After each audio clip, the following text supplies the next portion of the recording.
My name is Rachel Monroe.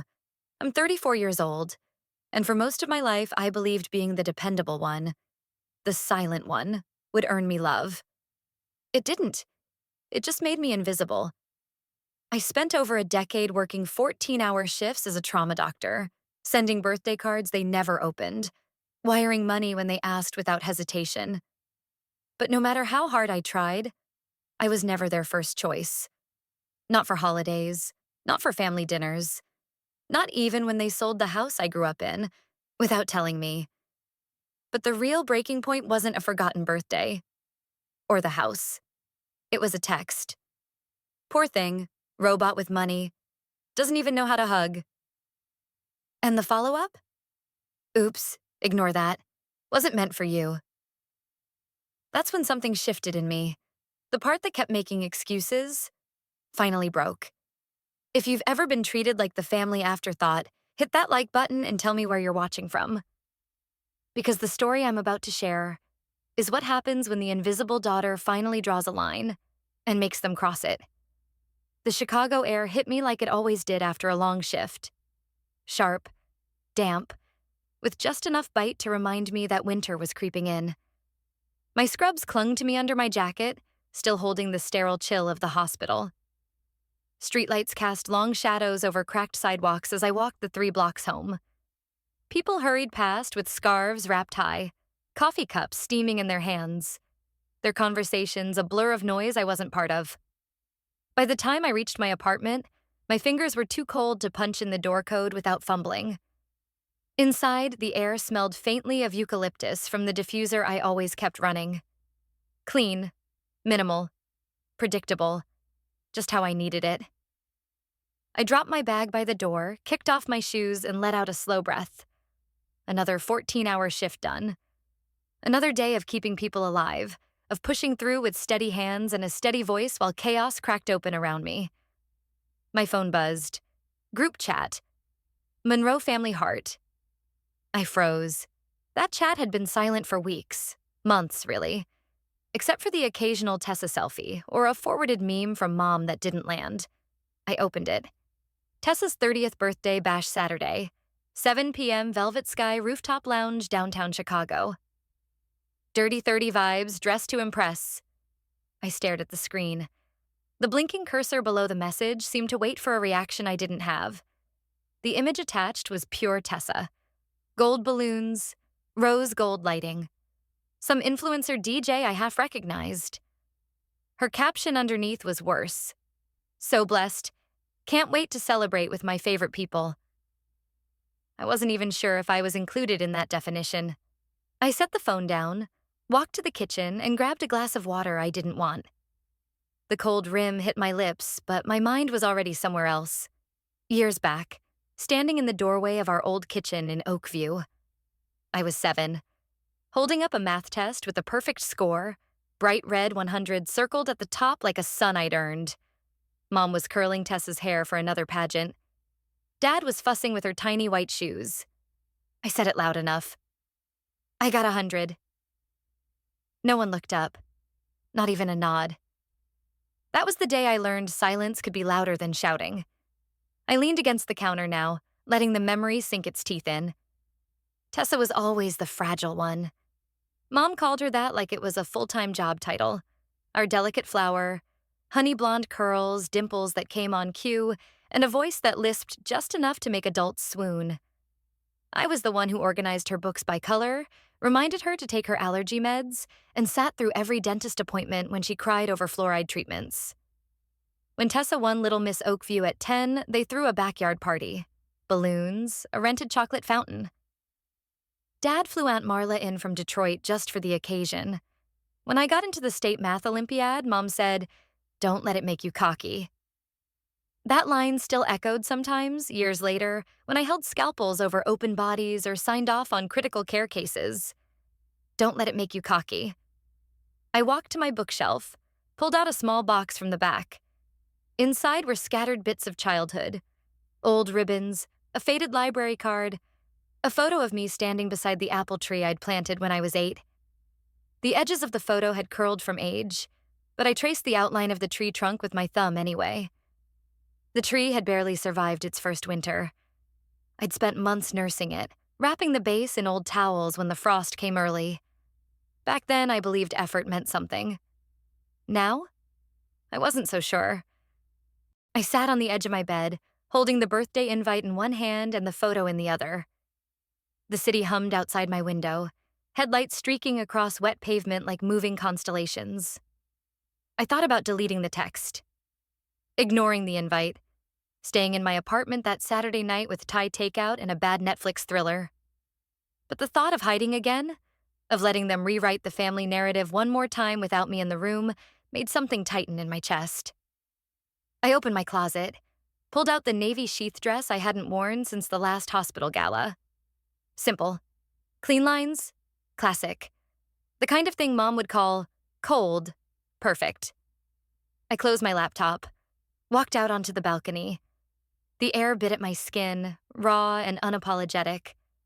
Below me, the city kept moving, oblivious to the tiny battle happening 4 stories up. Whatever happens that night, I won't pretend anymore. It wasn't the party. It wasn't the forgotten birthday. It was the text.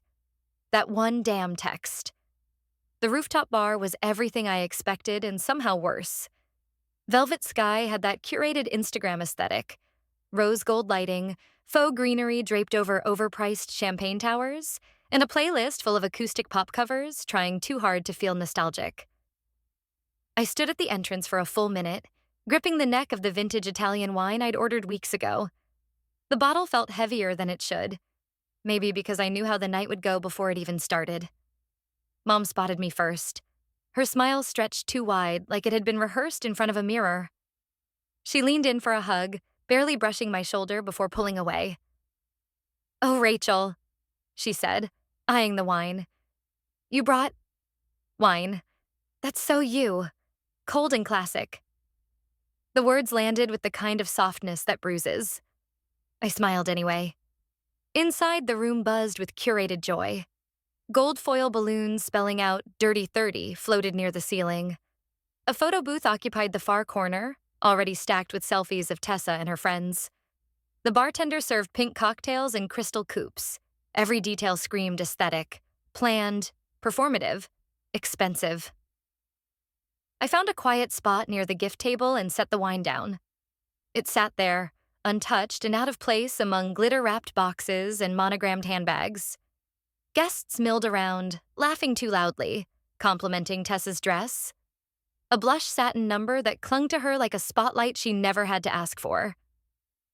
Old classmates, yoga friends, a couple of high school teachers who still looked at her like she was 16 and special. Someone from her sorority days approached me.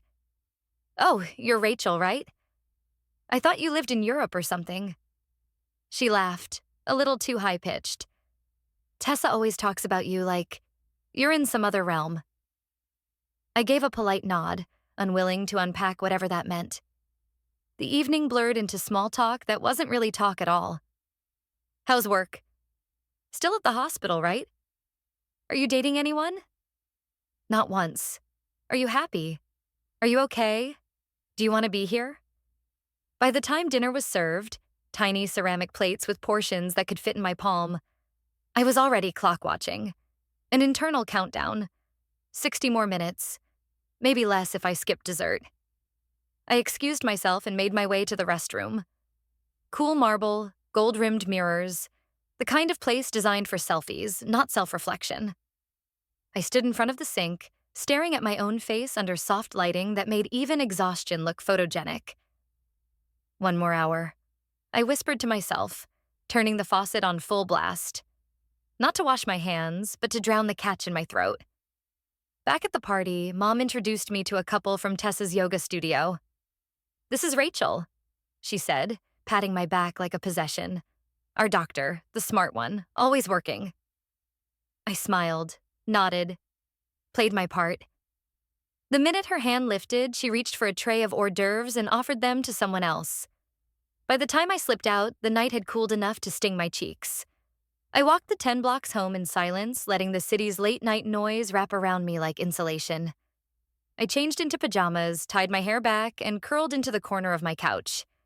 The gift card drawer caught my eye, stuffed with years of unopened or unacknowledged cards I'd sent them for holidays, birthdays, Mother's Day. A paper trail of one-sided effort. My phone buzzed. I picked it up without thinking. A new message from Mom. Poor thing. Robot with money. Doesn't even know how to hug. My breath caught. My thumb hovered. Before I could process, another message popped up. Oops, ignore that. Wasn't meant for you. I stared at the screen. The words burned, pixel by pixel, brighter than the string lights outside my window. I didn't cry. I didn't scream. I just sat there. Number silent. Invisible. I opened the family group chat, clicked leave conversation. Then I scrolled through our old messages. Every emoji, every meme, every hollow attempt at connection. And with one swipe, I archived the entire thread. Gone. Done. You don't know what heartbreak feels like until you see your childhood home for sale on Zillow. It started like any other lazy Sunday scroll. My coffee sat half cold on the table, and my phone rested in my palm as muscle memory pulled me through apps without thought. Instagram, email, Zillow. I didn't even know why I opened it. Habit, maybe. A harmless curiosity about real estate I couldn't afford or didn't want. I scrolled past a few overpriced condos near the lake, a two-bedroom fixer-upper with laughable HOA fees, and then there it was. Charming three-bedroom in Oakview, newly remodeled, spacious backyard. My thumb froze mid-scroll. Oakview. Number I clicked on the listing before my brain had time to catch up. The first photo hit harder than expected. The front steps, freshly painted a pale gray. The shutters were different too. Gone was the faded hunter green from my childhood. The dining room boasted a new backsplash, all subway tile and staged fruit bowls. But it wasn't the kitchen or the paint that gutted me. It was the backyard. The apple tree was gone. The tree I'd planted when I was 8. The one I'd dragged a rusty garden spade across the yard for, digging with scraped knees and dirt under my fingernails. I'd watered that sapling through a drought that summer, wrapped its base in blankets when frost came early that winter. Now, just grass. Flat. Uniform. Like it had never existed. I sat upright, heart racing, and flipped through every photo. The pantry where I used to hide with a flashlight and books, gone, remodeled into open shelving. The window seat where I'd studied for the MCATS, replaced with built-in storage.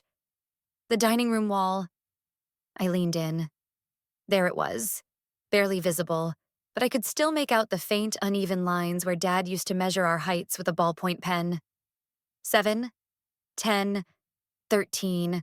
They'd painted over it, but the indentations remained. Ghosts under layers of eggshell white. I swallowed hard and reached for my phone. The call rang longer than it should have. Part of me hoped it would go to voicemail, that I wouldn't have to ask the question already burning holes in my throat.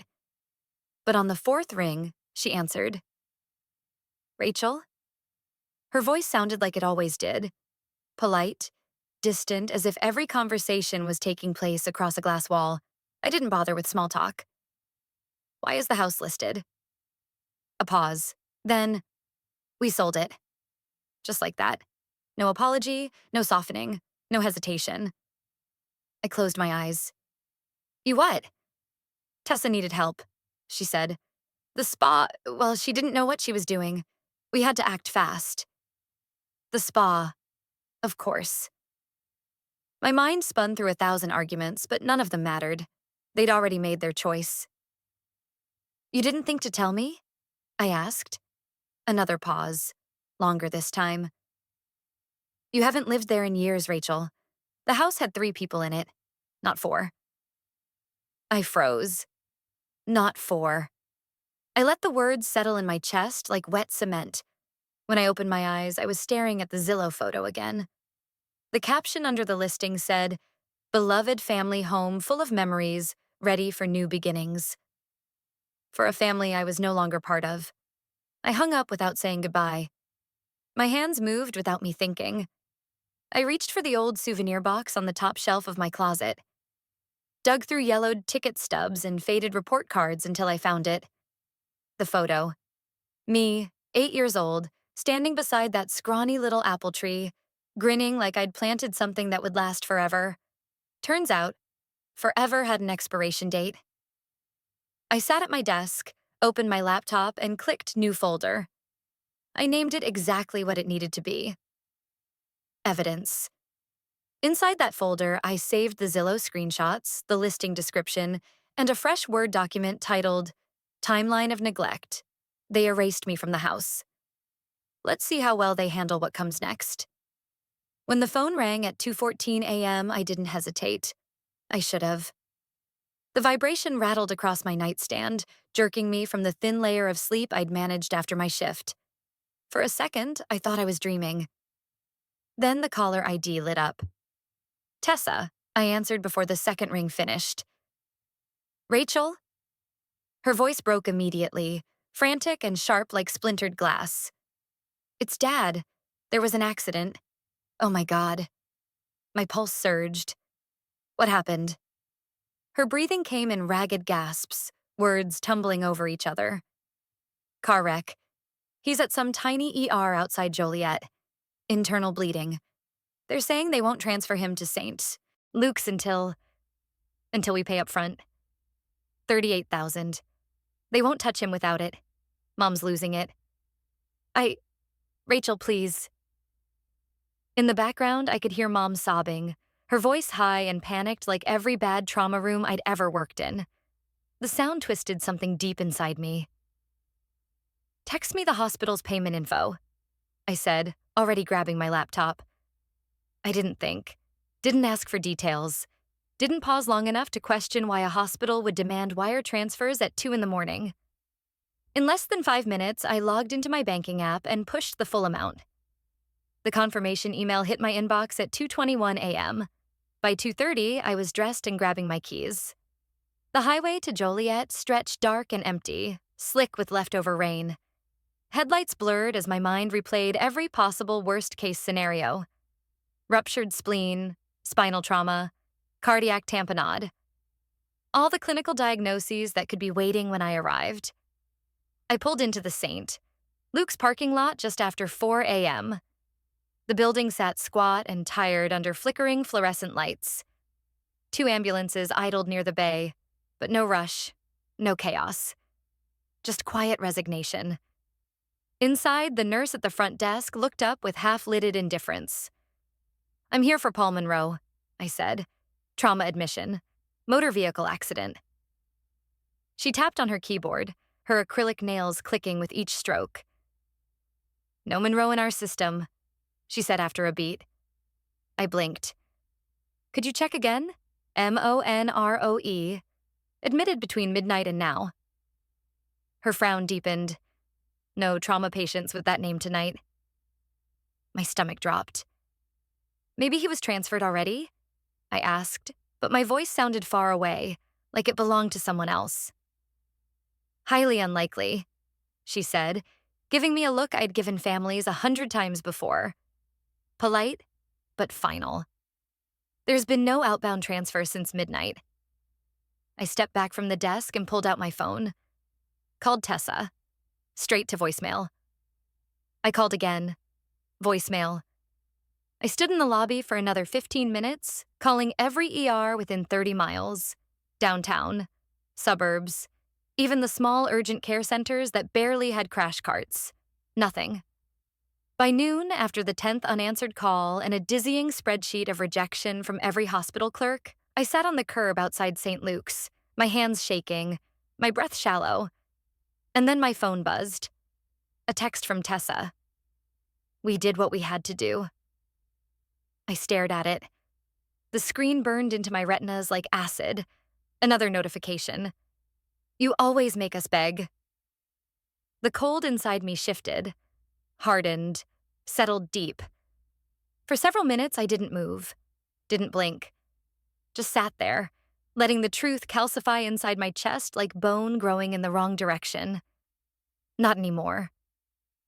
I stood, dusted off my scrubs like I was shedding something old and useless, and drove home with the kind of focus I usually reserved for operating rooms.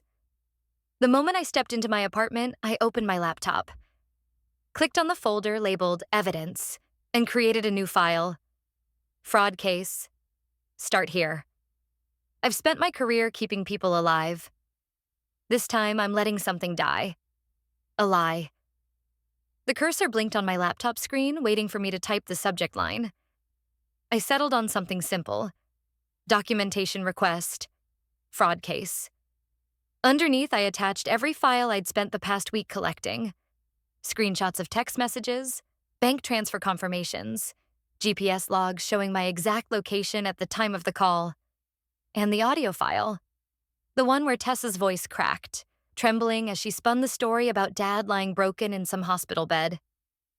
I hovered over the send button for only a second before clicking. The reply from Evan Brooks came within 10 minutes. Subject: immediate meeting requested. I met Evan my first year of med school, back when we both still believed in people more than paperwork. He left medicine before residency, pivoting to law when he realized he preferred dismantling lies over diagnosing infections. Financial law, specifically. The kind that handled fraud, embezzlement, and family betrayals dressed up as misunderstandings. His office sat in a renovated brownstone off West Wacker Drive. The air smelled like coffee and copier toner, with just enough mahogany to make you feel like your problems were about to become someone else's responsibility. He gestured me inside without preamble, sliding my printed files across the conference table like pieces of a crime scene. I read everything, he said, flipping through highlighted printouts. This isn't just family drama. This is premeditated fraud. I swallowed. I figured. He tapped the stack of papers. They created a fake medical emergency, used emotional coercion, and transferred significant funds under false pretenses. If this went to court, a jury wouldn't hesitate. I clenched my fists in my lap. I don't want a trial. I want them to understand there are consequences. Then we start with mediation. He pulled out a standard power of attorney form and slid it toward me. You'll need to sign this. Gives me the authority to act on your behalf. I took the pen without hesitation. For years, my signature had been scrawled across patient charts, death certificates, surgical releases. But this felt different, like a line being drawn, a boundary no one would cross again. Evan outlined the next steps as he worked, drafting a formal demand for full repayment, filing notice of mandatory mediation, and making it clear that non-compliance would escalate to criminal charges. By late afternoon, he sent the first letter. When the Monroe family received it, the reaction was immediate. My phone lit up with missed calls from Mom, texts from Dad, a rambling email from Tessa, full of half-hearted apologies and even more deflections. I didn't answer any of them. I didn't even open most. Instead, I sat at my kitchen counter, staring at the email that mattered. Mediation confirmed, December 21st, 9 a.m. The finality of it settled like iron in my chest. I opened a new message, addressed it to all three of them. No subject line. No greeting. Just 6 words. I'll see you at the table. And I hit send without hesitation. Crumpled tissue she hadn't used. Tessa kept glancing at the door like she might bolt. Dad stayed silent. As always. Evan began without ceremony. 1, he said, sliding the first exhibit across the table. A screenshot of the text exchange. Tessa's frantic plea for $38,000, followed by, we did what we had to do. 2, the audio file. Tessa's tearful voice, begging, spinning lies about a wrecked car and internal bleeding. 3, bank transfer records, time-stamped, verified. 4, the GPS data showing exactly where I was that night. My mother shifted in her chair, her lips pressing into a thin, pale line. This isn't what you think, she started. Evan raised a hand. Save it for your therapist. Tessa's voice cracked first. I didn't mean to. It was Mom's idea. She said it was the only way you'd help. Mom whipped toward her. You coward, don't put this on me. You told me to call her, Tessa shouted, eyes wet and wild. You said she'd never say yes unless it felt like life or death. Their voices ricocheted off the walls, filling the air with every unspoken resentment they'd hoarded for decades. I stayed quiet, watched, waited. When the noise ebbed, I opened the folder in front of me and pulled out a single page. I cleared my throat and read, "For 38 years, you chose her. Today, I choose me." The room went still. Evan slid the settlement agreement across the table. "Full reimbursement of the transferred funds," he said, tapping the first paragraph. "No further contact without written consent from my client. Mandatory counseling for both parties if future communication is desired." Mom's hand trembled as she reached for the pen. Dad didn't meet my eyes as he signed. Tessa's signature came last. Messy, rushed, like she wanted the paper off the table before it burned. I took the pen, added my name in clean, deliberate strokes. As I stood, Mom's voice wavered behind me. "You've changed, Rachel." I paused at the door, looked back just once. "I wasn't born cold," I said. "You trained me to be." And then I left. That night, my apartment smelled like roasted garlic and thyme. The dining table, once too long for one person, now brimmed with mismatched plates and laughter. Jenna from the ER brought homemade rolls. Marcus, the janitor from my floor, cracked jokes that made everyone choke on their drinks. Linda from 4B brought pie. Maya, my former intern, insisted on setting the table, placing each fork with surgical precision. Even Evan stopped by for one glass of wine before heading back to the office. In the center of the table sat the bottle I'd once carried to Tessa's party. Tonight, it was open, poured, shared. Beside it, I placed a small card. 2 words, handwritten, "You matter." No one asked about my parents. No one needed to. And for the first time in my life, neither did I. The day Rachel sat at that mediation table, she wasn't the forgotten daughter anymore. She was the woman drawing the line her family never thought she would. What started with quiet neglect and small betrayals had ended with legal documents, cold signatures, and a debt they couldn't ignore. The lesson was simple but permanent. When injustice is met with unwavering resolve, the truth eventually demands to be heard. Boundaries, once set, become a language even silence can't distort. And this time, Rachel spoke it fluently.